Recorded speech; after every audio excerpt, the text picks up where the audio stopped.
team members often ask me, how did you get started in this business? What's your background? And I love to tell the story. I don't tell it much, but I do love to tell the story. I think it's meaningful for the work that we do.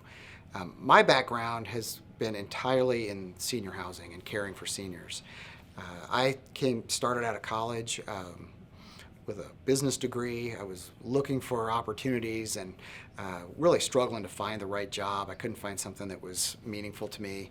And I had an opportunity to talk to a gentleman that actually owned a nursing home company in the Midwest. And this particular gentleman was older, and he'd committed his career to caring for others, but as part of that, he built a leadership training program that he liked to plug in people who were new to the business and give them an opportunity to see if this was something they wanted to do.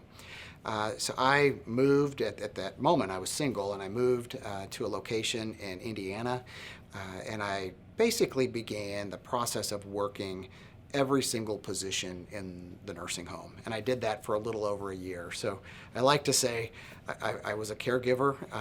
I did do that. Probably not good enough to make a career at it, but I did do it. And I understand, I had that experience of knowing what that's like to care for another individual. But that experience took me through every department, whether that be the kitchen or in housekeeping.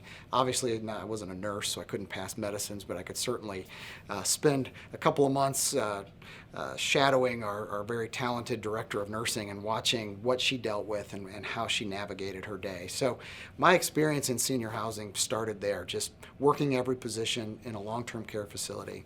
And that opportunity allowed me then to take on some management roles in that company, which ended up being moving into a couple of different administrator roles where I ran different long-term care communities and moved around to do that. And at some point really felt like I was really drawn to assisted living, particularly because I thought it allowed for creativity. It was a different way of serving older adults than what I felt was, the regulated environment in long-term care.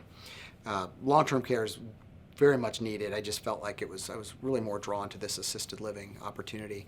And I had a gentleman who allowed me to basically shadow him.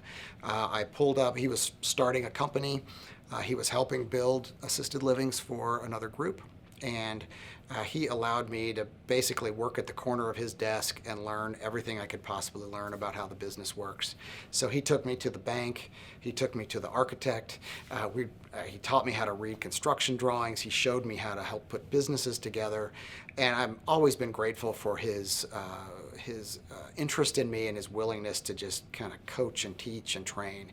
And so I soaked all that up, and that led to some opportunities to run that particular company down the road, and then some other companies I was fortunate to be able to lead and run. And then always in the back of my head was, I wonder if I could do this a different way, or if I could do this on my own, and just kind of felt that urge. And back in 2004, that voice was really loud and wanted an opportunity to go take all the things I'd experienced and say, could we do this in a unique way, in a way that serves seniors differently?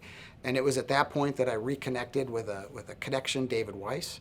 We had met in a previous life doing work together in St. Louis, and he and I had several lunches together and talked about, what do you want to do? What's your goals? And we realized we had very compatible skill sets. Mine was in operations and people and running communities, and his was in finance and development and how to put structures together to get these businesses off the ground. And so we looked at each other over lunch, and he said, do you want to do this alone, or do you want to do it together? And I'm grateful at that point. I said, I think I want to do this together. And it was at that moment that we began the idea of putting together Provision Living and combining those experiences. And that's been a number of years ago now, but what led us to today.